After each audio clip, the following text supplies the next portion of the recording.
Welcome all to our Government Relations and Advocacy Professionals Council webinar, How to Generate Revenue for Advocacy Efforts. We've got great panelists today, great content. I am going to turn over the floor to David Lusk, the chair of GRAPE. Thank you, Mary Kate, and hello, everyone, and welcome to today's session. As noted, I'm David Lusk. I'm the founder of Key Advocacy, and I have the honor of moderating today's webinar, featuring two industry authorities who I will introduce to you in just a moment. I serve as the chair of ISSA's Government Relations and Advocacy Professionals Advisory Council, or GRAPAC, which is pleased to be hosting today's virtual event. For those of you joining a GRAPAC session for the first time, the GRAPAC is the volunteer leadership group for ISSA's community of more than 2,000 association advocacy professionals nationwide. The Advisory Council focuses on delivering a slate of written, online, and in-person content for the association community focused on improving the effectiveness of association advocacy efforts.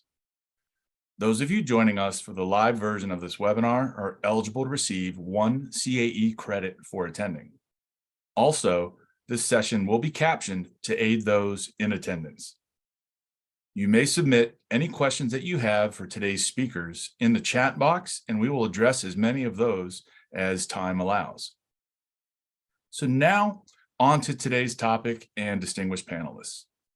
So just as associations can vary widely in the industries that they serve, they also vary just as much in resources that they have to advocate for their members. Some associations raise funds for special advocacy projects or for ongoing support of advocacy efforts.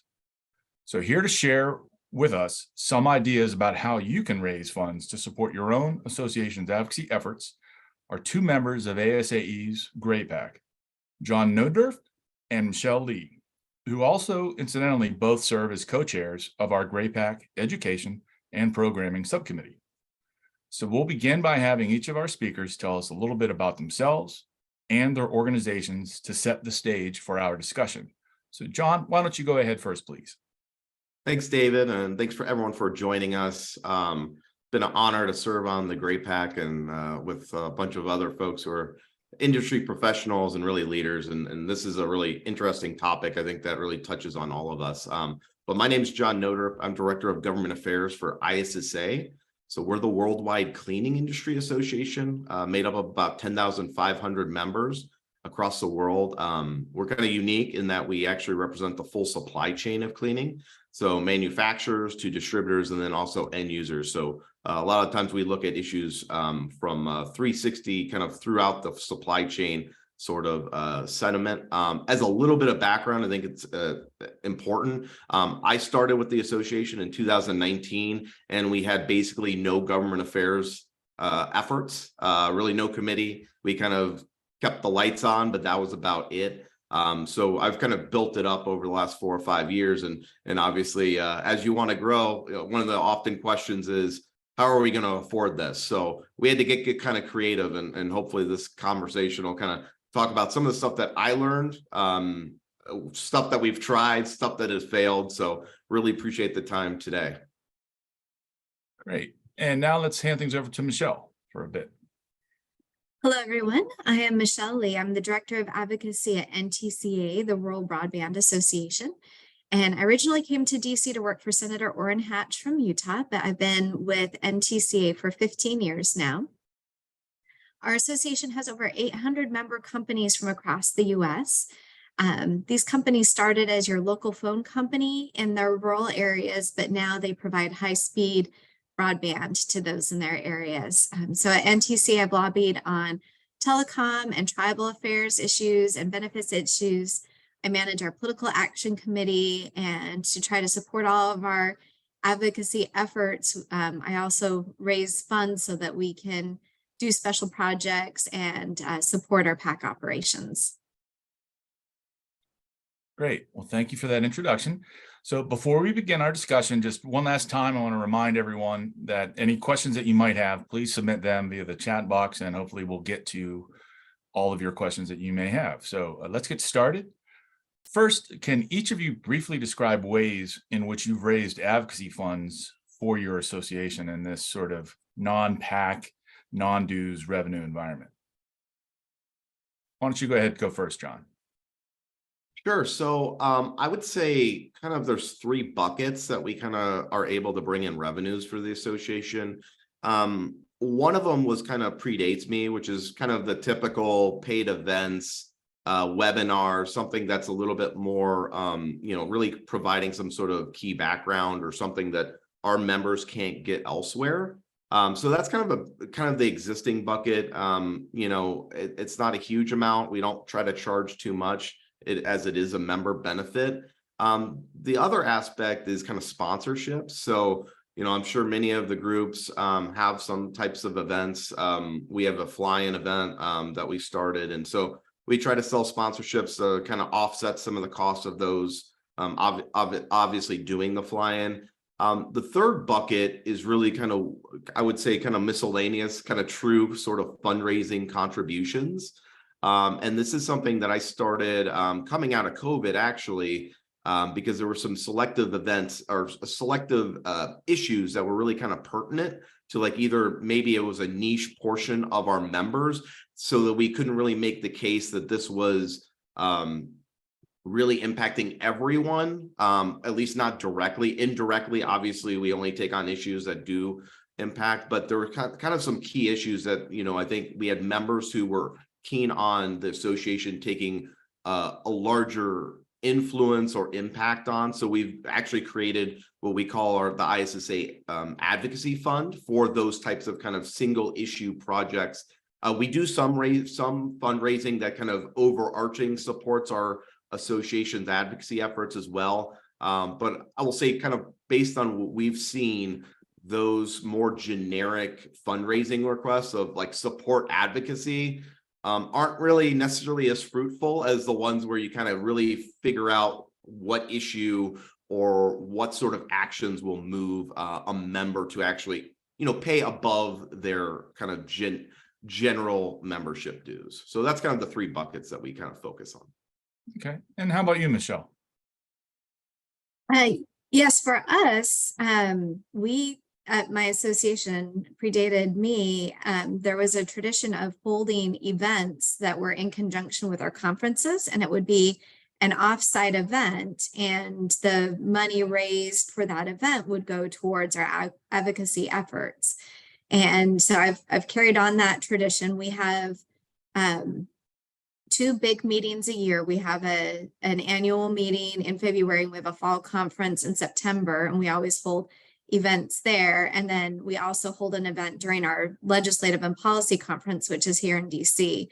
And so just to give you an example how this would work is, if someone wants to join our event, it's an additional item that they add to their conference registration to attend the event. And then we plan the event, and then hopefully we're able to charge a little bit more per person than what the event costs. So just to give you a few examples, when we were in Long Beach, we had an event at the Nixon Library. In New Orleans, at the World War II Museum. In San Diego, I held an event on the Midway.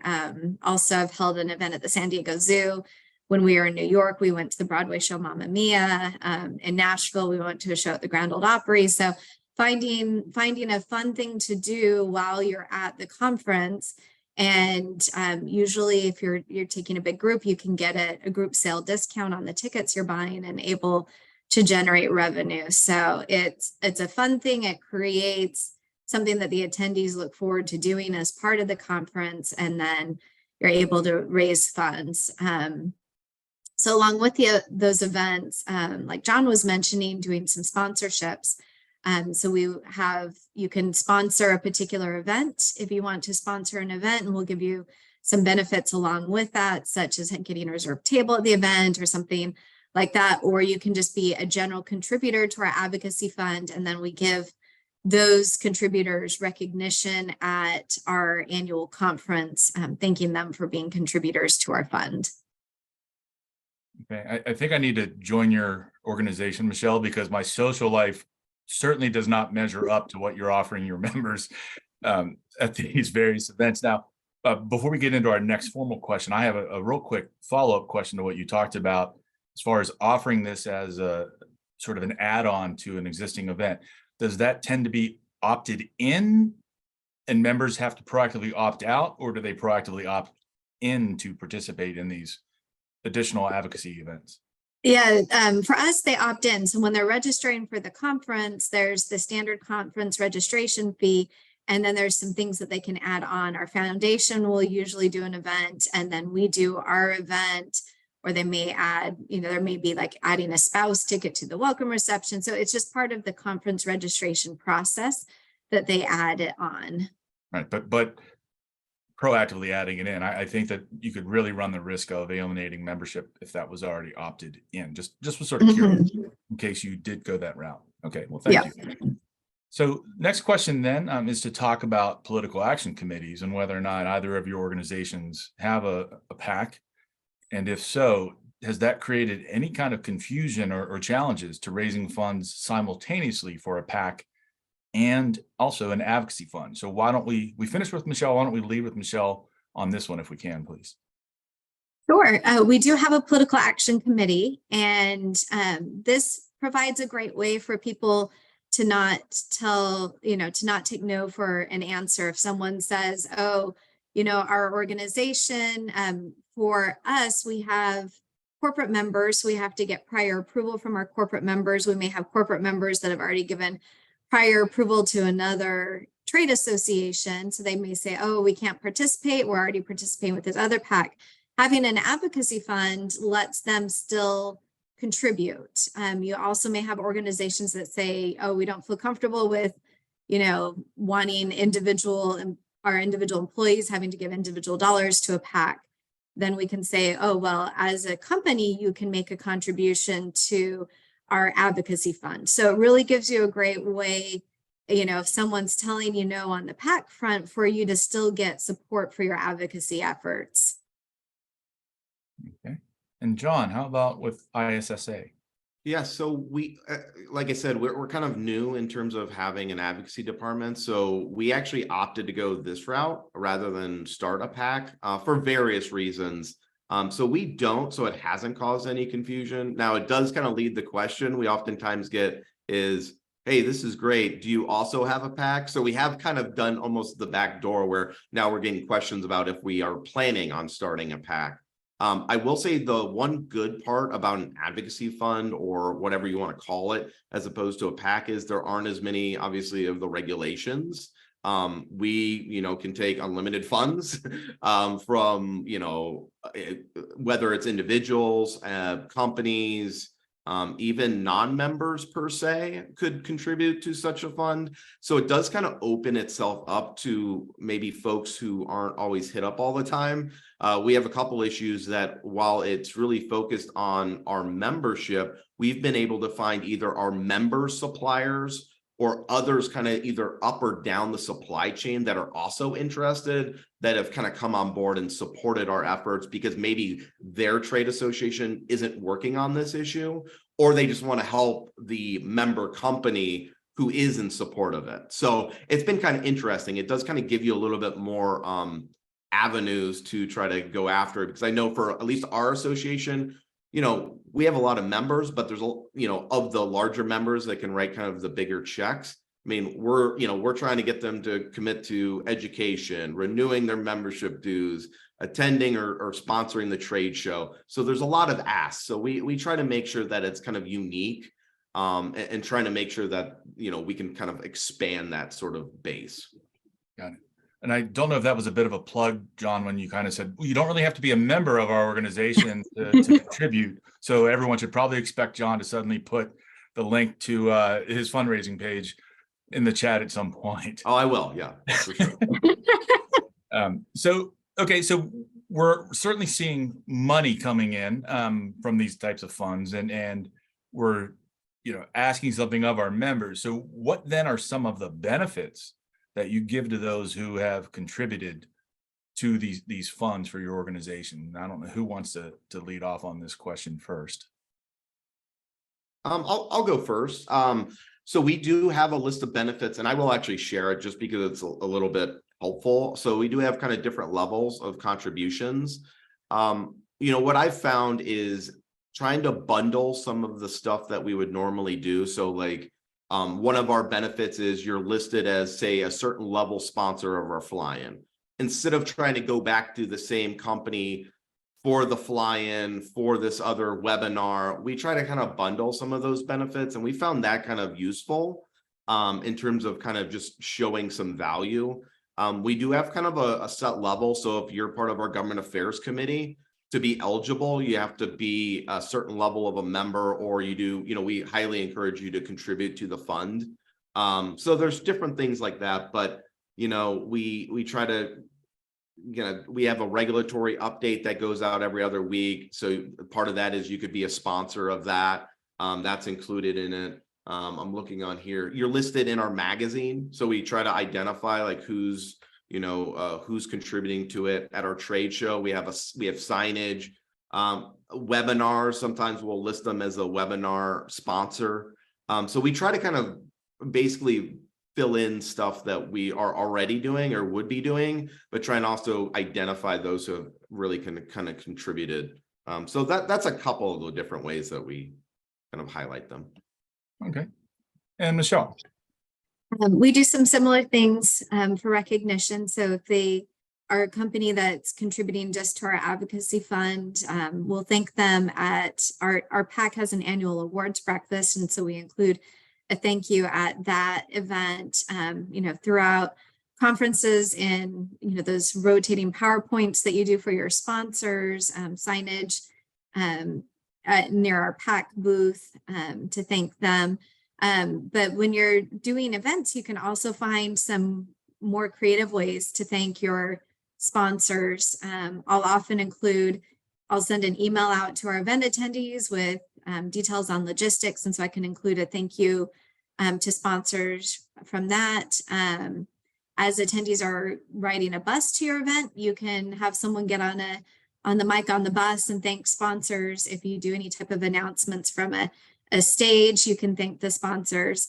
And then we also look for ways that just in our conference, when our CEO is giving her welcome remarks in the conference, to thank those who have sponsored our advocacy efforts. And that's really nice because there's a lot of legal constraints around PACs as far as, sometimes if you're thanking someone, that can be construed as a solicitation. And so if you're thanking people for contributing to your advocacy fund, that's a nice way to get a thank you and draw attention to your government affairs efforts without violating all those rules about PAC. So it's a nice way, if you're thanking people for contributing to your advocacy fund, it, puts it out there that advocacy is important without worrying about the campaign laws. Okay, great.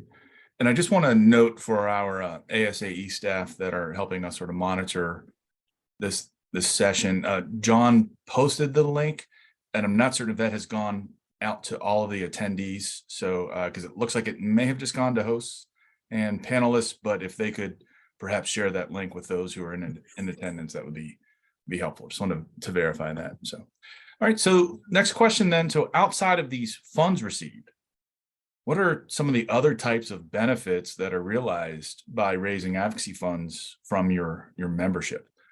And let's maybe start off with Michelle again, since she just finished, and we'll go right back to her again. So if you have an advocacy fund, in addition to just the funds raised, I think it really elevates the visibility of advocacy, even at a conference that isn't necessarily related to advocacy. So your legislative fly-in, you're going to be talking a lot about advocacy, but if it's your annual conference, if you have an event, or if you're thanking contributors who have donated to your advocacy fund, that really helps your members realize that advocacy is top of mind. It gives you, a place on signage. It gives you prominence and visibility throughout your conference. So it's not just the funds, but you are showing that is a focus of your association. So I think it really helps. It really helps your membership realize that advocacy is an important piece to what you do, in addition to, the education and the programming and the certifications, all those things that an association does. It keeps advocacy visible and top of mind. Got it. I just want to note real quick for ASAE staff, it looks like maybe perhaps the chat capability is disabled. I don't know if that's something that we can activate while we're in the middle of the session, or So my apologies, or you may need to actually, instead of using the chat, type any comments or questions that you have into the Q&A area for attendees. One other question, Michelle, just a follow-up, since you do have a political action committee. Have you noticed any type of correlation between larger donors to your PAC and larger donors to your advocacy fund, or does one help push the other in maybe finding new PAC donors, or PAC donors help you find who might want to give more? As John had said, it allows folks an opportunity to max out. Yeah, I think your members who are engaged are the ones that are going to be supporting both. It's nice to have both options though, where your PAC has to be individual dollars. You get those individuals, those CEOs, those directors who are committed and make those individual contributions to your PAC, but you may have a company that wants to show that their company is being supportive of the advocacy efforts. And so raising funds for your advocacy fund helps those companies have that role. So I think it's helpful to have both, to have that flexibility of ways that your members can get involved. One thing that can be a challenge, though, if someone attends one of my events, they may think that they've helped the PAC. Sometimes it's hard for them, and that's an important thing with messaging, that they understand that, you know, if your company registers you for this event and you come to this event, you know, the proceeds help our advocacy fund, but it's not raising funds for the PAC, and we don't have those dollars for us to then give to campaigns for those running for Congress. So it can be a little tricky because some people may attend an event and think they've done their part, and you need to just be sure that they understand that you have multiple efforts that you need support on. Great. Thanks for the follow-up on that. So John, just to remind everyone what the question was. So outside of receiving these funds, what are the benefits that your organization realizes by raising advocacy funds in this manner from your membership? Yeah, I think it just gives us, kind of to Michelle's point, another opportunity to talk about our advocacy efforts. We actually run a campaign around this leading into July 4th. So we actually have like an email campaign while it's about the fund. So we create, and I linked into it, but we might have to share it separately. We do kind of an advocacy fund impact report. So we, you know, being transparent, saying, you know, we raised this amount of money, but here's what we've been able to do about it. So it's kind of dual purpose to show our members, you know, what we've been doing on advocacy. And so it's kind of about that. As being a member, you're getting these benefits, but also highlighting that, you know, if you're able to give up and beyond, like, we're able to do even more of these things. So we've really seen it help with our membership and just getting the word out. It's kind of more of a soft sell, but it raises the profile of kind of what we're doing. And one of the reasons, just to kind of bring it back, that we started an advocacy fund is because I don't know how a lot of other trade associations are kind of, how they kind of tier their membership, but we, generally speaking, compared to similar organizations, our membership dues are very low. And so while we have a lot of members, you know, a lot of the larger companies are paying a fraction of what they are to other associations. So it's been trying to kind of figure out, like, how do we sell to them, hey, like, you're only spending this much on your membership, which if you're funding another group, a lot of that is already coming into advocacy. It's kind of it's intended, this is our advocacy investment. So that's been the biggest trick for us, is trying to explain to them, hey, you know, we need your help because of our low advocacy funds, or our low membership dues on purpose. You know, we really need your help to kind of raise awareness and to grow our advocacy efforts. Great insights. So my next question is twofold. So first, what's next for each of your respective programs? And then also, what are some ideas that you each are eager to try for these programs in the year ahead? Do we want to start off maybe with you first on this, John? Sure. Well, just to kind of give a sense of kind of where we are, like I said, we're still a small advocacy shop. It's 2.5 full-time employees. We have a contract lobbyist in DC.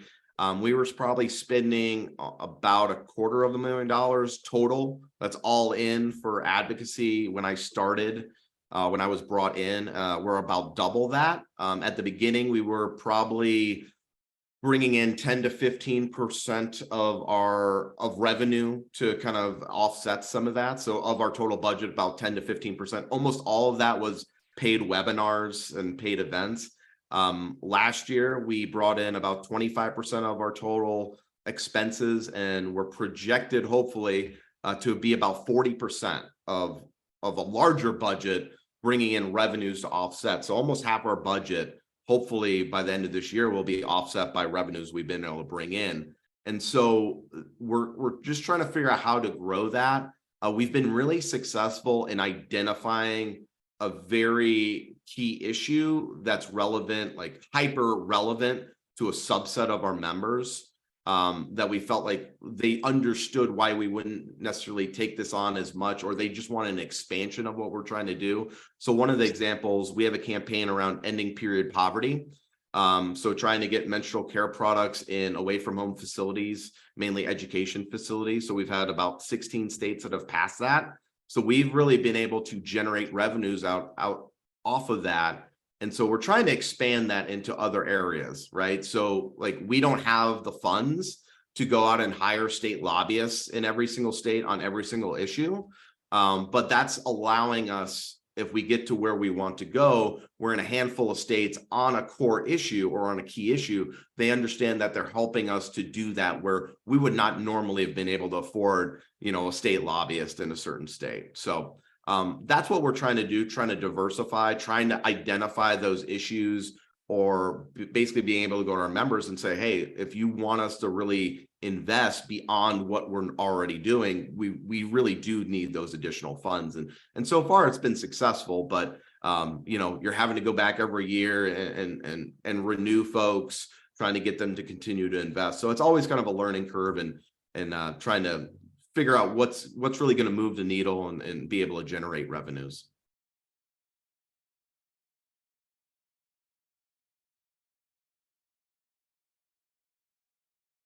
Sorry, I was muted there. Michelle, so just to sort of reiterate the question, so what's next for your respective program, and what are some ideas that you're eager to try? Sure. What I've really started doing recently is with some of my events, I focus on events that don't involve the expensive buses. If I can find something that is walking distance. So at a small specialty meeting that we have coming up, that's going to be at the Gaylord, we're going to do an event at Bobby McKee's piano bar, just a fun after hours event that attendees can just walk over to. When we're in Boston for our fall conference, we're going to go to a Red Sox game. And so I'm arranging for tickets, and attendees will do transportation on their own. So looking at doing that as a way, when, with inflation, we've seen the cost of transportation really going up. So I'm using that as a strategy to help manage costs. So just continuing with the events. I'm also working on trying to increase our sponsorships. We've always had a couple sponsorships per event, but I think there's opportunities to get more people involved in sponsorships. So overall, just working on continuing to raise funds through our events and through sponsorships, because overall with our industry, we've seen a tremendous amount of federal funding going into infrastructure and broadband, and there's a real concern among our membership that all these programs be implemented properly. So we really see a push, even though we've received federal funding, there's still a push on the advocacy front for us to work as a lot of these programs get pushed to the state level. John was referencing, how advocacy has really grown from just a federal focus to, what's going on in the states. And so really looking at ways that we can increase our advocacy resources that we have, so that all these federal programs that are being implemented can be properly coordinated. So that's really been a focus that we have going forward. And I would think, obviously, when we're giving money to a political action committee, it's limited to the level at which we're giving, whether it's federal, we can't really spend that on state, and state PACs can't really transfer that funding over to federal PACs. So I would assume that there's some flexibility here that allows you as an organization, when we see something perhaps gridlocked in Washington and shifting to the states, that it allows that flexibility to then shift your approach and in essence, put the funds toward where the next big sort of concern is coming, I would assume. So.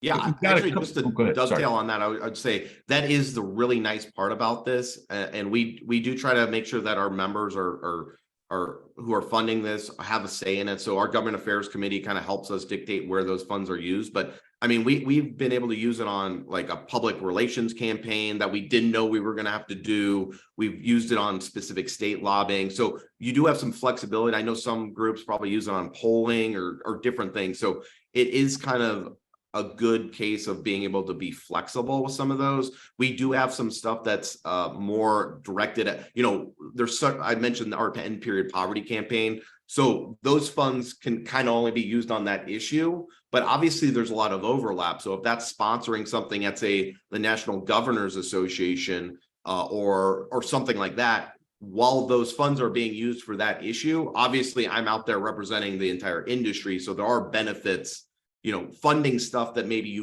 may not have been able to normally afford or wanted to do. So yeah, it does. I think that's the real benefit of it, is whether it's state, federal, or even the way that you're using the funds, it does offer some flexibility. And while a prior organization I worked for didn't necessarily have a separate advocacy fund where things were being raised from the membership, I do know that they did offer some sponsorship to legislator type of events, such as maybe something held by the Congressional Black Caucus or the Congressional Hispanic Caucus, that gave them a bit of access and visibility to those members of those caucuses without necessarily having it be sort of the downside to PAC contributions, which you give $1 to one lawmaker and 50% of your membership is happy and 50% of your membership's unhappy. So I would think it kind of allows you to get around that. So we have some questions that are coming in from the audience that I'd like to try and sort of integrate into the sort of discussion here. And so one coming in from Tommy Goodwin, who is attending. So he's asking, what role does the advocacy team play in the revenue development itself versus others in the organization, such as CEO or membership, sponsorship staff, fundraisers? And if others are involved, how do you manage and coordinate that internally? I don't know who would like to take a stab at that first. So. Sure, I can start off. With our events, I coordinate with our membership team and our team that puts together our conferences. One thing that I do, our conference team will often get proposals from destination management companies, and they'll include my event when they're receiving proposals. And sometimes those companies will have an event that works well. And so I'll just work with our meetings team to book that as our event. And sometimes I can find something that's cheaper or more exciting just planning it on my own. But, leveraging those contacts that those other people in your association have can help you find easier ways of doing your ideas. Also, we have someone at our association that does sponsorships for our conferences, and we have kept our sponsorships separate, but that's something that you could look at doing if you have someone that does sponsorships at your association, to also include your advocacy sponsorships if you are looking to streamline that. But, really leveraging the resources that you have at your association and incorporating it into processes that are already in place, I think can help it be most effective. Okay. We have two separate questions that have come in that are somewhat related. So one is from Mark Ames, who's attending. So he's the current vice chair, rising chair for GRAPAC for next year. And he was asking, how do you overcome objections from internal finance staff that the juice of a non-PAC advocacy fund just isn't worth the squeeze? And a somewhat related question is, and I could see this perhaps coming from membership or some of our other folks who are used to going out to our membership for funds. avoiding donor fatigue, where you're maybe asking for PAC money, political fund money, foundation money, membership dues. So I can kind of see that being related internally to multiple departments. So who would like to take a stab at that first? I'll take a stab. So on the kind of the first part, not worth the squeeze. I mean, our first year, we didn't get much. There wasn't much traction. It was brand new, but we've been able to kind of grow it incrementally over time. I think one of the things that's key is to make sure that you have leadership support, whether it's your executive chairperson, your government affairs committee, if you have one, or your board of directors, whoever's kind of that kind of initial group that would be interested in your government affairs work. So I think that's really important to kind of help sell it. And having, I think having a couple high profile folks or companies contribute to it also helps. Some of that peer pressure, if you have the chairperson of your board or a major company that everyone kind of knows and kind of wants to be included with, that can be of help. Like I said, we don't have a PAC, so we don't really have the donor fatigue issue, but we do have kind of sales fatigue. As I mentioned, I mean, we have a trade show, so we have folks trying to sell booth space. We have folks trying to sell education. The difference, I think, in some ways is because I'm usually talking to someone different, at least for the larger companies. I'm talking directly to their government affairs folks. Now, for the smaller companies, it is often usually the same. It's going to be the CEO or someone like that. So that can kind of get tricky because they probably only have a certain pool of money that they want to spend on things. So it can be tricky from that aspect. I think that's getting back to the last question, being able to internally talk to other folks within your association. I think this is probably a lot easier if you're a smaller association, but talking about what you're trying to sell, what is going on, how can you combine stuff. One of the things that we've done, so we have a charitable arm. I work very closely with our charitable arm to make sure that we're not tapping the same companies or folks for the same thing. And one of the things that we're doing this year is actually putting a charitable gift as part of one of our levels. So if you're at the top tier level, you actually get that charitable donation. That is, so it's almost, so we're able to kind of tag team and say, hey, here's our director of charities. You want to fund advocacy, but as a result, you're also funding a charity. So we've tried to kind of figure out ways where you can kind of make one ask that's maybe a little bit larger, rather than trying to go back and once again, trying to kind of nickel and dime. So can't really speak for the PAC stuff, but I definitely do sense that fatigue of going back to the same well, if you will. But I think there's different ways around it. And I think that's internal communications can really help alleviate some of that so that they're not hearing from different people every single day asking for money.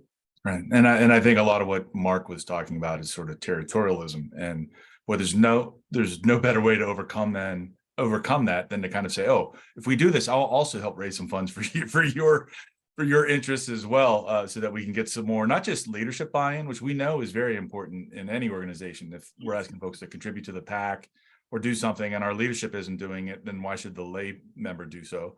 But that seems like a great way to overcome that. So Michelle, again, overcoming objections from internal finance staff and, making certain that they feel that the effort that you're putting forth for this non-PAC advocacy fund is worth it, and then avoiding fatigue. Do you have any sort of insights that you can provide on those? Yeah, I would say if you don't ask, the answer is going to be no. And so it's important just to put your ask out there and let your members decide what they are interested in supporting.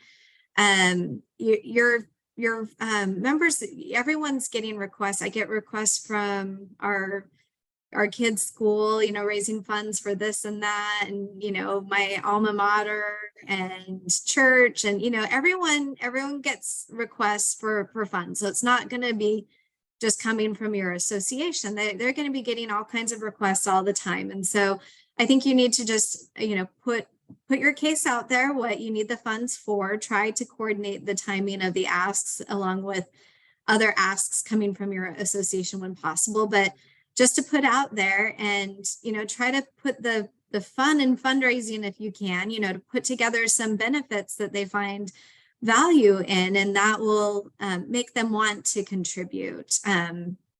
You can put together, a simple thank you event, a pizza and politics where, you have something at your conference that, you can get people together in a way to say thank you, or you can, create a special line at the bar at your welcome reception for your contributors, as a way to say thank you, or let them into your welcome reception a little early. You can find ways to thank them so that they look forward to getting those benefits and look forward to being one of your contributors.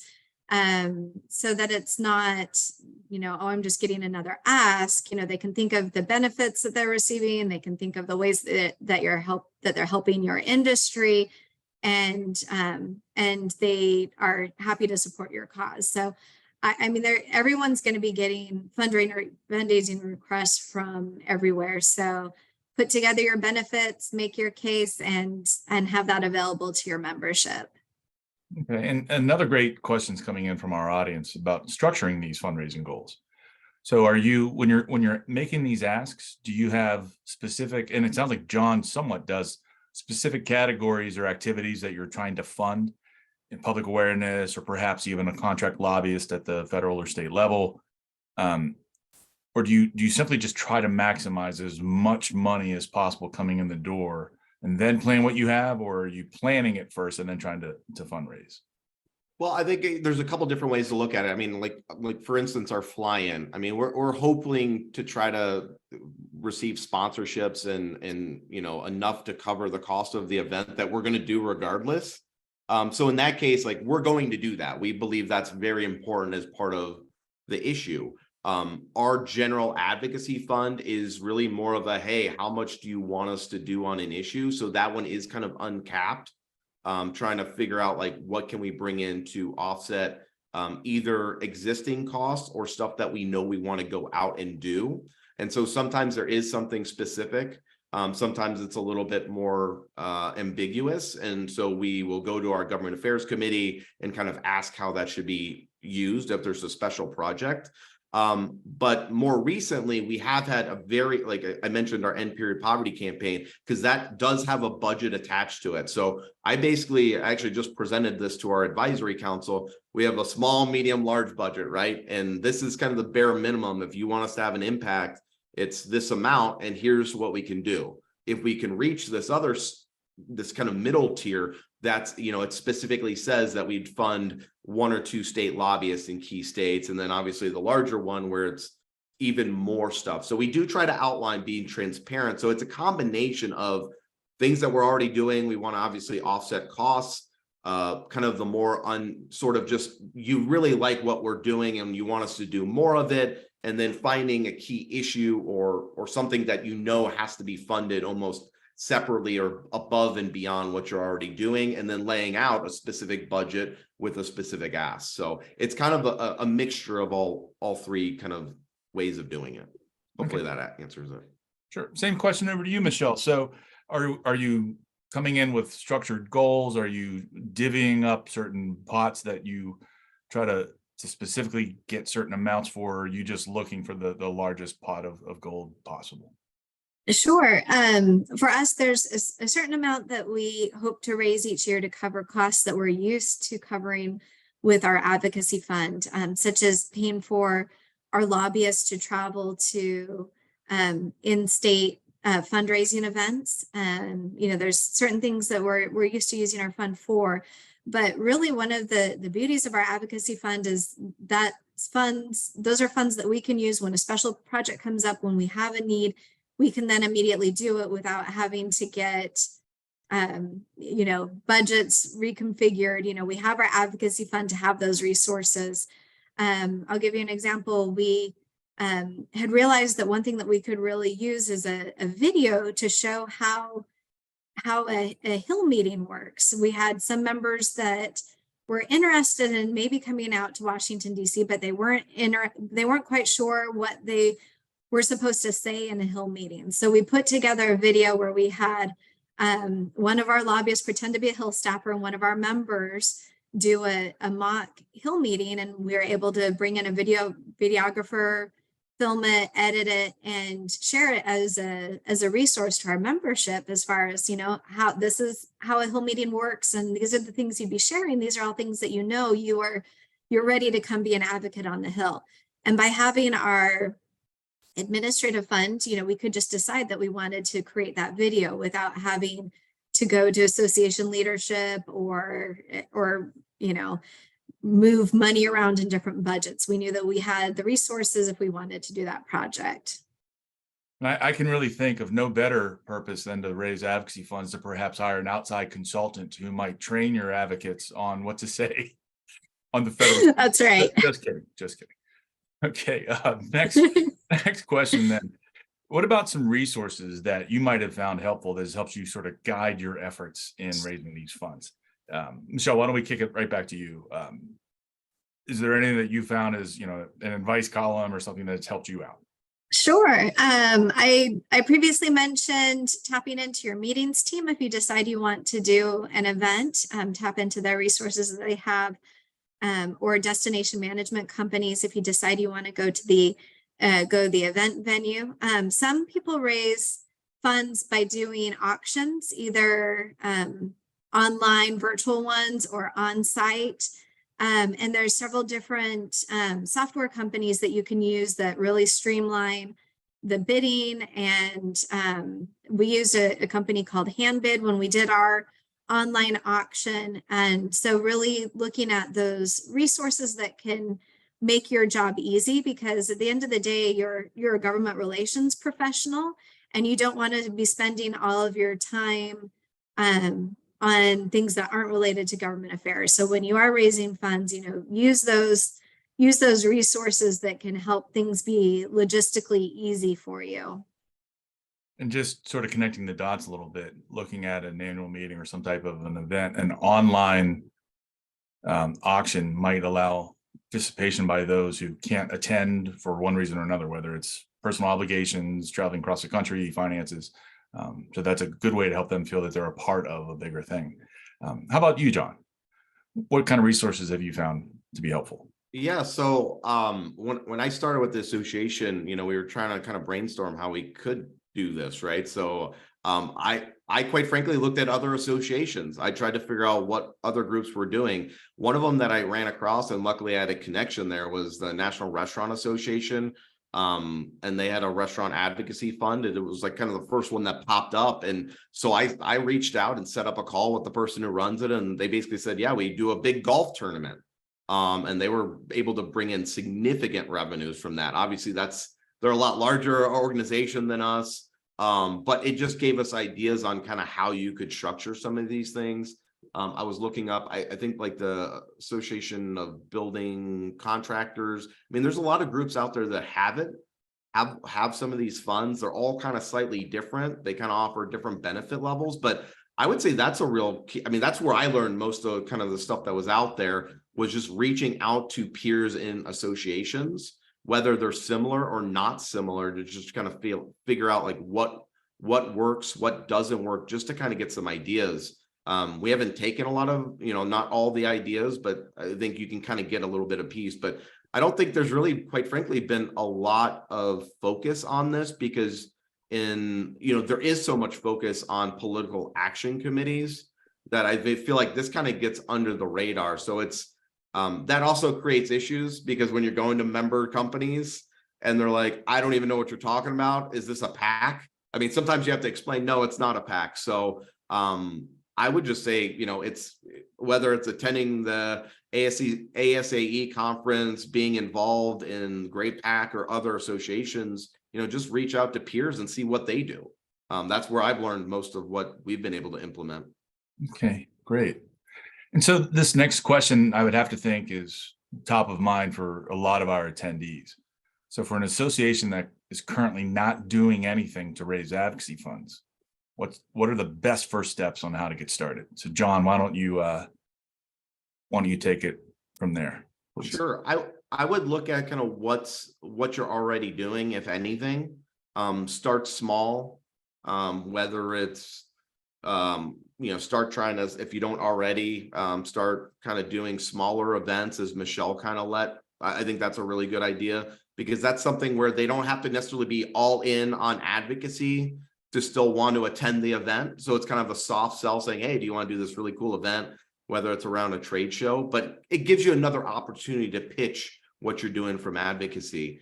From the fund standpoint, we really leveraged finding core leaders within our association, whether it's board members or our government affairs committee, to kind of get them in the fold first. Once again, start small, have a specific ask. I think that was always key for us, saying, this is what we're trying to accomplish, and, you know, and make the case for why these funds are necessary above what they're already doing. So like I said, I think our first year we brought in like $10,000 to $15,000. The following year we brought in maybe double that. Last year we brought in six figures. So it doesn't happen overnight. That's a 4 or 5 year period to now where, you know, hopefully upwards of 40% of our budget for advocacy. And a lot of this is new, right? So it's 40% of a growing budget. We went from $250,000 to, you know, just over $500,000. So 40% of $500,000 as opposed to that. So like I said, start small, have a very specific ask, and get some folks in the boat, right? I think that's really the most important thing. Okay, and Michelle, what do you suggest that folks do to get started? I would say give careful thought to how you're going to brand your program, so that it's very clear.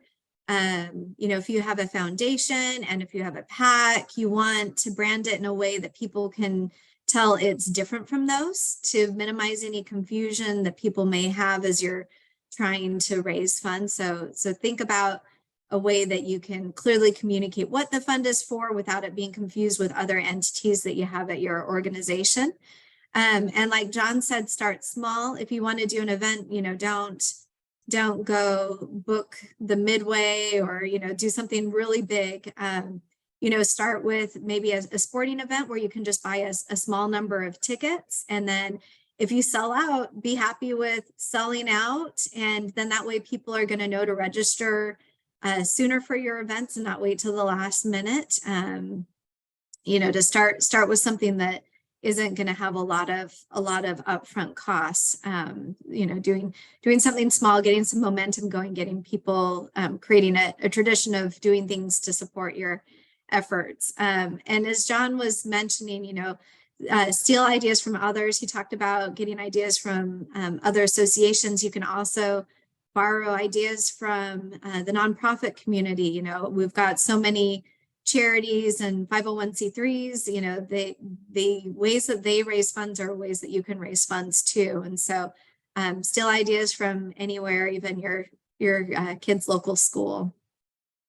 And just hearing both of you talk throughout this conversation today, in the back of my mind, one of the things that's arising when I look at the various association clients, whether it's a professional society or a trade that I've worked with, I often see the struggle of leadership positions where those are oftentimes occupied by the more established individuals in the profession. And when you're looking for a way to, typically in many industries, the rising generation is a lot more diverse, and we see just a very different membership level that's coming up. And to keep those folks engaged, this could be, it just sounds like a good opportunity to create leadership positions that other folks can sort of demonstrate their merit through, and provide more opportunity for folks who are looking to do something with the organization, who maybe get squeezed out by being newer to the industry. Just something I'm just kind of thinking of as I've looked at other kind of advocacy goals. So finally, then, this brings us to our last question, which is just about on schedule here. So are there any pitfalls that either of you can suggest to help others avoid, or what are the ways to be aware of pitfalls and then therefore avoid them? Why don't we go back to you again, Michelle, please? I would say whenever you're launching something, think through the logistics of how you're going to fulfill everything. So, you know, if you're promising someone that they're going to get like a lapel pin, a donor lapel pin, who's going to mail the lapel pin? How much is the postage going to cost? You know, and then you realize that sounds like more of a hassle. Is there a different way that we can thank them that won't be so much work? You know, just putting their logo on the slide at the conference, we're already doing those slides. That's not creating a lot more work. So think through the logistics of all of the benefits that you are offering before you offer them, to make sure that that is in fact what you really want to do. That's true with your events and your auctions as well. Think through the logistics of those.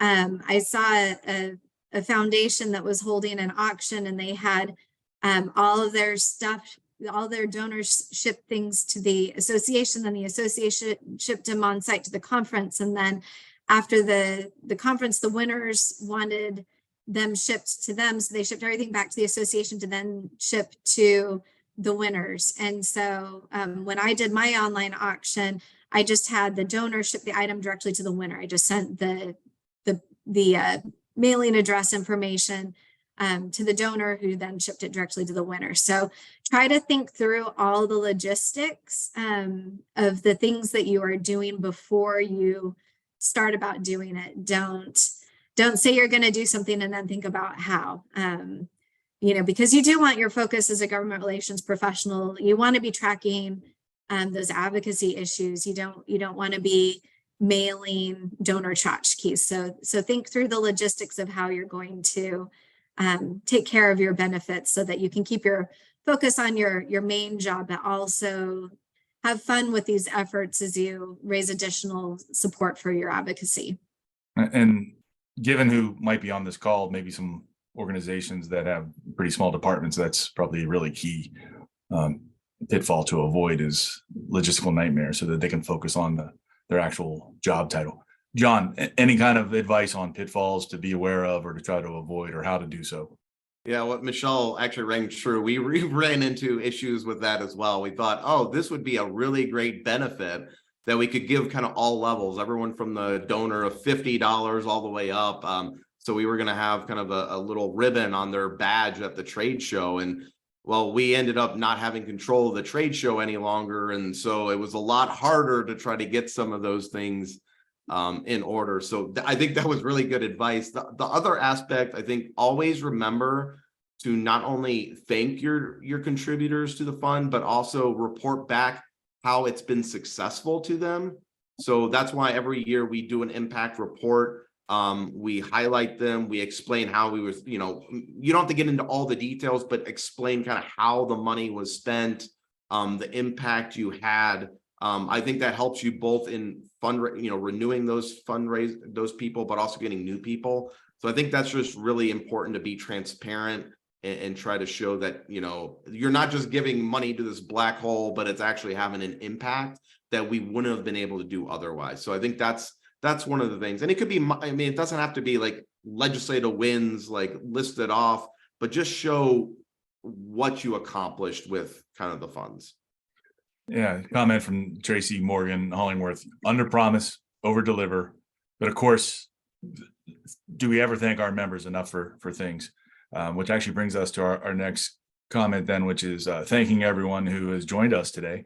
That's all that we really have time for. I thank you, Michelle and John, for your valuable insights. Before we end today's session, I'd like to share that we do have additional GRAPAC content being offered later in May. So on Tuesday, May 30th at 12 o'clock Eastern, the GRAPAC will host a session entitled "How to Contract with and Manage State Lobbyists." That'll feature fellow GRAPAC members Lori Trogdon, who's president and CEO of the Arkansas Bankers Association, and also Jim Leahy, who's the managing director, regional and federal programs for Liberty Square Group. That session will be moderated by Kristen Hellquist, who's the chief advocacy officer at the American Society for Dermatologic Surgery, and she co-chairs GRAPAC's state and local subcommittee. So we hope to see you all then. At this point, I can hand things back to Mary Kate with ASAE, unless that is sort of where we are today. Mary Kate. Thanks so much to our terrific speakers and everyone for joining us. The session will be recorded and sent out to everyone who registered. Thank you again for your support. Thank you, everybody. Have a great day.